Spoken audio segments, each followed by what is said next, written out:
में देखिएगा, इन उपचुनावों ने तय कर दिया है कि बिहार के पिछड़ों के और पूरे भारत के पिछड़ों का कोई नेता है तो चिराग पासवान जी है। और सिर्फ पिछड़े नहीं, सबके नेता, अगड़े पिछड़े सबके नेता है चिराग पासवान जी। और इस बार तो हम लोगों ने संकल्प लेकर ही इस पार्टी को ज्वाइन किया था कि अपने नेता को मुख्यमंत्री 2025 में हम लोग बनाएंगे। जो सर्विस में है उनको 7500 रुपया सरकार की तरफ से एक्स्ट्रा पेमेंट देने का काम करेंगे।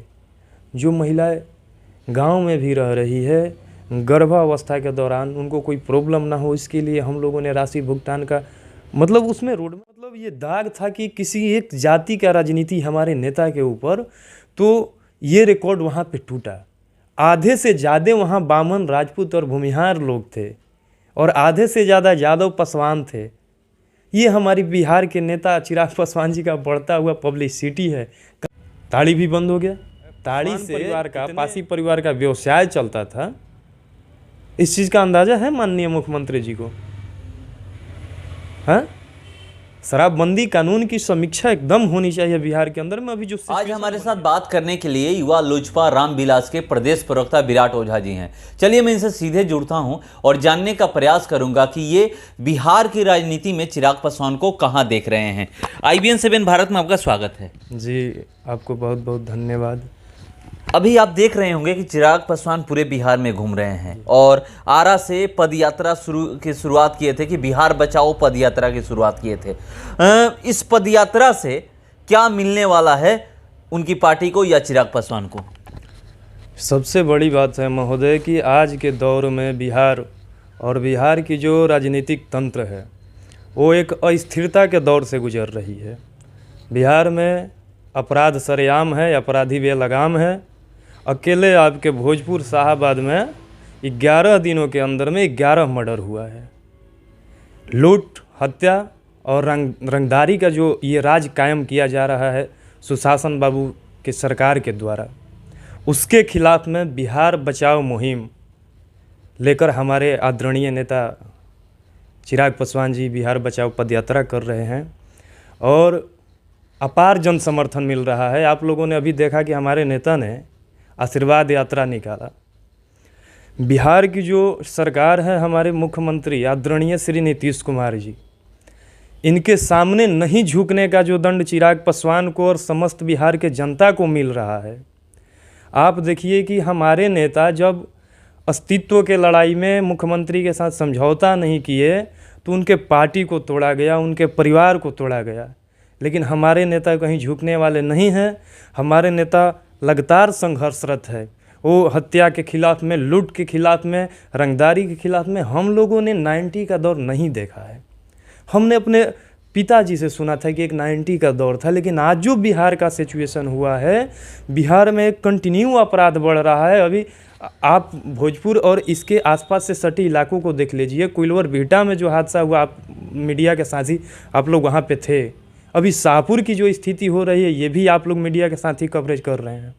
क्या हो रहा है बिहार के अंदर में? और हमारी जो सरकार बैठी हुई है वो कुर्सी का खेल खेल रही है। सीट दो, सीट लो, तुम डिप्टी CM, हम CM। क्या चल रहा है बिहार के अंदर में? ऐसे में एकदम अनिवार्य हो जाता है कि हमारे नेता ज़मीन पे है और ज़मीन पे संघर्ष कर रहे हैं। हम अपने नेता को इसके लिए धन्यवाद देना चाहेंगे। मतलब ये पदयात्रा कर रहे हैं और लगातार नीतीश कुमार पर आप लोग हमलावर हैं।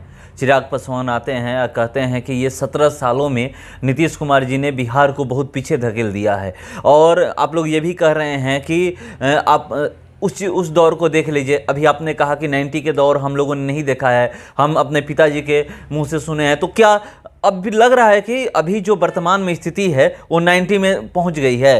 अब आपको इसमें शक रह गया है क्या? कहीं 11 दिनों के अंदर में सिर्फ भोजपुर डिस्ट्रिक्ट के अंदर में 11 हत्याएँ हो रही है और फिर भी आप लोग पूछ रहे हैं कि 90 का दौर आ रहा है क्या? बिहार 90 का बिहार नहीं है, 2022 का बिहार है। तो 2022 मॉडल होना चाहिए ना। आप राजनीतिक प्रतिशोध में आपकी सारी फैसले हो रही हैं और आरोप हमारे नेता के ऊपर। या हमारे नेता को जिस तरीक़ों के अपार जन समर्थन मिल रहा है पूरे बिहार के अंदर में। आप गोपालगंज गए थे ना कवरेज करने के लिए, वहाँ हमारे नेता ने प्रत्याशी के लिए प्रचार किया। अभी कुढ़नी में हमारे नेता ने प्रचार किया। तो एक बात तय है कि हमारे नेता दलितों के सबसे बड़े नेता है इस देश के, और सिर्फ दलितों नहीं, वो सबके नेता है।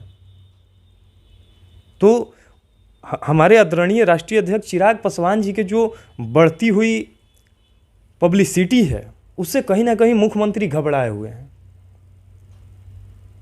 और वो चिराग पासवान जी पे हमलावर है। और हमारे नेता के पास इतना कहाँ फुर्सत है कि वो मुख्यमंत्री की आलोचना करे, इनका आलोचना करे। वो कार्यों की आलोचना करते हैं मुख्यमंत्री जी के। आखिर क्या बिहार में आज हो रहा है? आज क्यों चिराग पासवान जी जगह जगह जा रहे हैं? बिहार में आप दलितों की स्थिति को देख लीजिए, अल्पसंख्यकों की स्थिति को देख लीजिए। हमारे नेता के पिताजी दिवंगत आदरणीय पद्म भूषण श्री रामविलास पासवान जी, जिन्होंने अपने अंतिम दिनों में एक सपना देखा था बिहार के दलितों को लेकर के, वंचितों को लेकर के। मुझे बहुत ज़्यादा बार नहीं, लेकिन एक बार सौभाग्य से उन अंतिम दिनों में उनको देखने का मुझे सौभाग्य मिला था। और वो हमेशा चिंतित रहते थे, हमेशा हमारे राष्ट्रीय अध्यक्ष से कहते थे कि हमने आजीवन बिहार के लिए कार्य किया है, लेकिन अभी वंचितों के लिए कुछ काम रह गया है। और उनके सपनों को, जो हमारे नेता के पिताजी ने अपने अंतिम दिनों में देखा था, उसको आगे बढ़ाने का काम हमारे चिराग पासवान जी कर रहे हैं। और इसके लिए वो लगातार संघर्षरत है। जहाँ ज़रूरत पड़ रही है हमारे नेता जा रहे हैं। चिराग पासवान युवा हैं, और यहाँ पर बिहार की अगर युवाओं की बात की जाए तो वो बेरोजगार हैं। लोग कहते हैं कि यहाँ पर रोजगार नहीं, यहाँ का देश की भी बात लोग कहते हैं कि रोजगार नहीं है। बिहार में हम लोग हैं, इसलिए बिहार की हम लोग बात कर लेते हैं कि यहाँ पर रोजगार की बातें की जाती है। तेजस्वी यादव भी बोल चुके हैं कि हम इतना रोजगार देंगे। उसके बाद नीतीश कुमार भी बोल चुके हैं, मुख्यमंत्री बोल चुके हैं कि हम इतना रोजगार देंगे। 10 लाख तेजस्वी यादव बोले थे, तो वो और बढ़ा करके 10 लाख किए, यानी 20 लाख रोजगार मिलने की बातें कर रहे हैं। नियुक्ति पत्र ऐसे लोगों को बीजेपी कह रही है, आप लोग भी कह रहे हैं कि नियुक्ति पत्र ऐसे लोगों को वितरण किया जा रहा है, उन ऐसे लोगों को दिया जा रहा है जो पहले से नौकरी कर रहे हैं। तो ये कैसा नियुक्ति पत्र बांटा जा रहा है? ऊपर से ये कहा जा रहा है कि 3 महीने में कौन सा वैकेंसियां आई, 3 महीने में कौन सा ऐसा नौकरी आया कि उसके लिए नियुक्ति पत्र दे दिया गया। सबसे पहले जो आपने बात किया रोजगार को लेकर के, इनके 2 पहलू हैं और मैं दोनों पहलुओं पर प्रकाश डालना चाहूँगा। एक तरफ आप देख रहे हैं कि पूरे बिहार के जो युवा है कंटिन्यू सड़कों पर संघर्ष कर रहे हैं। बीटेड सीटेड किए हुए छात्रों पर इस नीतीश सरकार में लगातार लाठियाँ बरसाए जा रही हैं रोजगार के नाम पे। आप आइए गर्दनी बाग, वहाँ देखिए टीचर अभ्यर्थियों का धरना, उनके दुखों को देखिए। एक तरफ ये है, दूसरे तरफ बीपीएससी एस्पायरेंट लगातार संघर्ष कर रहे हैं। कभी कट ऑफ जाता है हाई, तो कभी पेपर लीक हो जाता है। ऐसे ऐसे अनेकों मामले हैं बिहार के अंदर में रोजगार को लेकर। लेकिन अब छोड़िए उसको, हम किसी और लोगों के क्रिटिसाइज के अलावा अपने नेता के बारे में बताते हैं आपको कि आप मीडिया के साथी हैं, उससे पहले इस देश के, इस राज्य के आप एक मतदाता भी है। और उस नाते से हमारी पार्टी की एक विजन डॉक्यूमेंट्री है, बिहारी फर्स्ट बिहार फर्स्ट। आप उस विजन डॉक्यूमेंट्री को पढ़िए। ये क्या है विजन डॉक्यूमेंट्री? जिसका सपना हमारे नेता के पिताजी दिवंगत रामविलास पासवान जी ने अपने अंतिम दिनों में देखा था। उस Bihar first Bihari first vision documentary में तमाम रोजगार के तरीके सुझाए गए हैं कि हमारी अगर सरकार बनती है, हमारे नेता बिहार के मुख्यमंत्री बनते हैं, तो किस तरीके से रोजगार के लिए हम लोग काम करेंगे, कैसे आईटी कंपनियों को हम लोग बिहार में एस्टैब्लिश करने का काम करेंगे, किस तरीके से पूरे बिहार के अंदर में जगह जगह पर इकोनॉमिकल जोन बनाने का हम लोग काम करेंगे। उसके बाद कृषि सेक्टर में, कृषि के अंदर हम लोग किस तरीके का हम लोग का विजन है, रोड मैप है, उसको आप देखिए। उसके अनुसार हम लोग काम करेंगे। महिलाओं के लिए कम्युनिटी मोबिलाइजर एप्टीट्यूड मॉडल के तहत जीविका मित्रों का हम लोग विकास करने का काम करेंगे। और जो गर्भवती महिला है, जो सर्विस में है, उनको 7500 रुपया सरकार के तरफ से एक्स्ट्रा पेमेंट देने का काम करेंगे। जो महिलाएं गांव में भी रह रही है, गर्भावस्था के दौरान उनको कोई प्रॉब्लम ना हो, इसके लिए हम लोगों ने राशि भुगतान का मतलब उसमें रोड मैप तैयार किया गया है बिहार फर्स्ट विजन डॉक्यूमेंट्री में। और उसमें सब कुछ है कि हमारी सरकार अगर बनती है बिहार के अंदर में, तो किस तरीके के पॉलिसी को हम लोग फॉलो करेंगे। तो आप लोग एक बार उसको देखिए। कैसे पूरा होगा? यहाँ पर अगर देखा जाए तो लोग कहते हैं कि एलजेपी का जो वोट बैंक है 6% है। 6% में कैसे सरकार बनेगी? यहाँ पर सुन लीजिए, क्योंकि बिहार में जाति की राजनीति होती है सबसे ज़्यादा। अभी कुढ़नी में आप गए हो, मतलब आपके नेता गए थे, चिराग पासवान गए थे, इधर मुख्यमंत्री नीतीश कुमार भी गए थे। उन्होंने एक भाषा का प्रयोग किया कि यहाँ जाति वालों, इस शब्द का प्रयोग किया। उन्होंने ये नहीं कहा कि हमने 17 सालों में इतना विकास किया है, ये शब्द का नहीं। जाति का जब प्रयोग कहीं किया जाता है, एक मुख्यमंत्री बोलते हैं कि हाँ देख लीजिए जाति वालों, तो क्या लगता है कि यहाँ पर 6% वोट बैंक लेकर के आप लोगों की सरकार बनेगी? कौन आपसे कह दिया कि हमारे साथ सिर्फ 6% वोट बैंक है? पिछले महीना राजगीर में पार्टी का प्रशिक्षण शिविर हुआ था, आप लोग वहाँ गए थे, बहुत सारे मीडिया के साथ ही गए थे 22, 23, 24 को। और उस प्रशिक्षण शिविर में एक रिकॉर्ड टूटा है, आपको पता है किस चीज़ का? उस प्रशिक्षण शिविर में जो लाखों की संख्या में लोग आए पूरे बिहार से, उसमें जो एक मतलब ये दाग था कि किसी एक जाति का राजनीति हमारे नेता के ऊपर, तो ये रिकॉर्ड वहाँ पे टूटा। आधे से ज़्यादा वहाँ बामन, राजपूत और भूमिहार लोग थे, और आधे से ज़्यादा यादव पासवान थे। ये हमारी बिहार के नेता चिराग पासवान जी का बढ़ता हुआ पब्लिसिटी है। कहाँ आप 6% के आंकड़े में अटके हुए हैं? बिहार के सभी जातियों के नेता है माननीय श्री चिराग पासवान जी। और ये जो नेता कह रहे हैं कि इस जाति के लोग, तो ये अपने पतन के तरफ है, ये पीछे जाएंगे, क्योंकि इनको सिर्फ एक जात का ही पॉलिटिक्स करना है। अपराधियों का संरक्षण इनको मिलता है। अब भीड़ की बात कर रहे हैं कि अब देख लीजिए वहाँ पर जो भी गया है, या हम लोगों ने देखा है कि जो भी वहाँ पर भीड़, ठीक है, मगर भीड़ वोट में तब्दील होती है? होती है। ये हवा है चिराग पासवान जी का, होती है। गोपालगंज का रिजल्ट अब देखें ना, मोकामा का देखें ना, अभी कुढ़नी में देखिएगा। इन उपचुनावों ने तय कर दिया है कि बिहार के पिछड़ों के और पूरे भारत के पिछड़ों का कोई नेता है तो चिराग पासवान जी है। और सिर्फ पिछड़े नहीं, सबके नेते, अगड़े पिछड़े सबके नेता है चिराग पासवान जी। और इस बार तो हम लोगों ने संकल्प लेकर ही इस पार्टी को ज्वाइन किया था कि अपने नेता को मुख्यमंत्री 2025 में हम लोग बनाएंगे।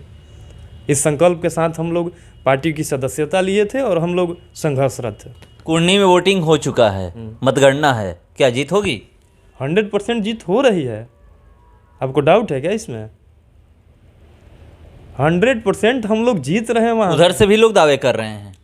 करने दीजिए, यूं ही उलझती रही है जुल्म से खलक, ना उनकी रीत नहीं है, ना हमारी कांटों में फूल खिलाए हैं, ना उनकी हार नहीं है, ना हमारी जीत नहीं है। फिर जीतेंगे हम लोग। चलिए, तो आप जीत का दावा कर रहे हैं, कुढ़नी में हम लोग जीतेंगे। जहाँ पूरे बिहार के अंदर में जहाँ हमारे नेता जिस प्रत्याशी के पक्ष में प्रचार करेंगे वहाँ हम लोग जीतेंगे। आप महोदय यकीन नहीं करिएगा, अभी पिछले महीना में नॉर्थ ईस्ट की यात्रा पे था, असम, मेघालय वगैरह गया था। असम के अंदर में बिहार और यूपी के बहुत सारे लोग वहाँ पे थे। आप यकीन नहीं करिएगा, वहाँ हमारे नेता के नाम पे हमको इतना मान सम्मान, प्रेम वगैरह वहाँ बिहारियों के द्वारा मिला कि हमको लगा कि नहीं, हम अगर किसी के लिए कर रहे हैं, हम किसी के सिपाही हैं, तो हम सही डायरेक्शन में काम कर रहे हैं।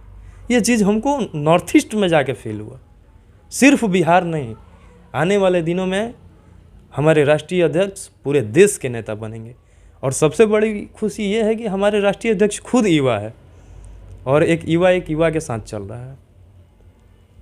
मतलब तेजस्वी यादव को आप लोग टक्कर देने के लिए मैदान में उतर चुके हैं। तेजस्वी यादव के साथ हम लोग का टक्कर कहाँ है? हम लोग 3 नंबर 4 नंबर के कैंडिडेट से क्यों करेंगे टक्कर? कहाँ टक्कर है तेजस्वी यादव से? हमारे नेता का किसी से टक्कर नहीं है। हमारे नेता को बिहार के जनता के विकास से काम है, किस तरीके से बिहार के लोगों का विकास हो। यहाँ पे टक्कर किसी से करना ही नहीं है, क्यों टक्कर करना है? आप जनता के साथ रहिए, जनता तो हर एक 5 साल बाद आपको सबक सिखाएगी। जनता तो देख रही है कि आपका 19 लाख रोजगार का वादा ये सब जो था, और 10 लाख इनका था, माननीय डिप्टी सीएम तेजस्वी प्रसाद यादव जी का 10 लाख रोजगार का। शिक्षक अभ्यर्थियों पर रोज जो लाठी बरसाया जा रहा है, पूरा बिहार तो देख ही रहा है। शराबबंदी कानून में किस तरीके से दलितों और पिछड़ों को प्रताड़ित करने का काम इनके प्रशासन के द्वारा किया जा रहा है, ये तो बिहार देख रहा है ना। ताड़ी भी बंद हो गया है। ताड़ी भी बंद हो गया। ताड़ी से कितने पासवान परिवार का, पासी परिवार का व्यवसाय चलता था, इस चीज़ का अंदाज़ा है माननीय मुख्यमंत्री जी को?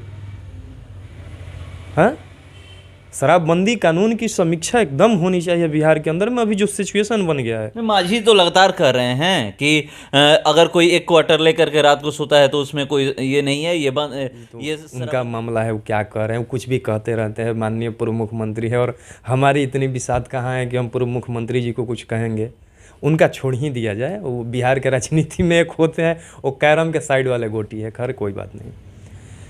शराबबंदी कानून जो है बिहार में एक अच्छा कानून था, क्योंकि इसके लिए महिलाओं और महिला के जो मतलब उनके एसोसिएट कम्युनिटी है, कंटिन्यू बिहार के अंदर में आंदोलन किए, संघर्ष किए कि शराबबंदी होना चाहिए।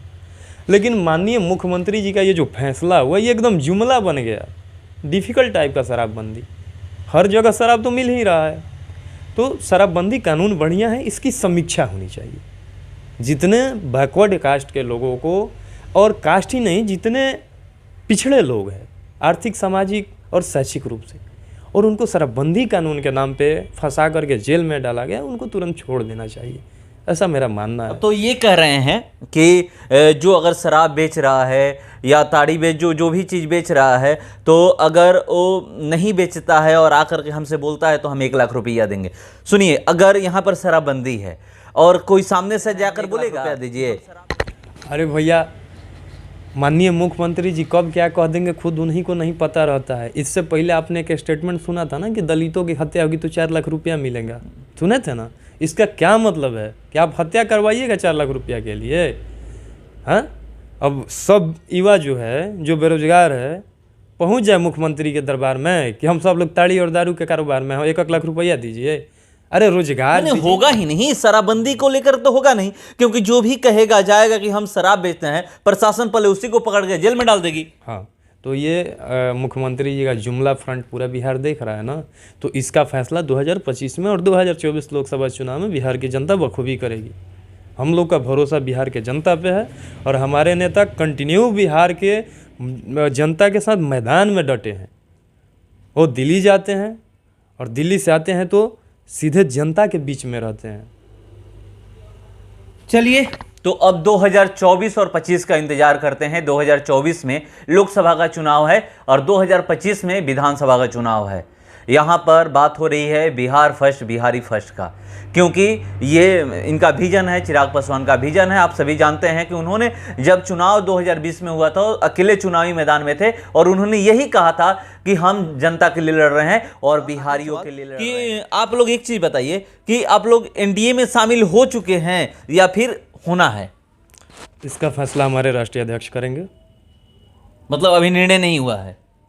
नहीं, जो हमारे राष्ट्रीय अध्यक्ष का निर्णय होगा। तो जहाँ चुनाव हो रहा है वहाँ तो ये प्रचार करने जा रहे हैं। हाँ, तो हमारे राष्ट्रीय अध्यक्ष से उस पार्टी के लोगों ने निवेदन किया कि आप आइए। हमारे राष्ट्रीय अध्यक्ष का अभी घोषणा नहीं हुई है। नहीं, घोषणा तो हमारे राष्ट्रीय अध्यक्ष ही करेंगे ना। चलिए, आप देख रहे होंगे कि चिराग पासवान, अभी 3 उपचुनाव हुआ है बिहार में, हर जगह जा रहे हैं। गोपालगंज गए थे, मोकामा गए थे और कुढ़नी में भी गए थे। 5 तारीख को वोटिंग था।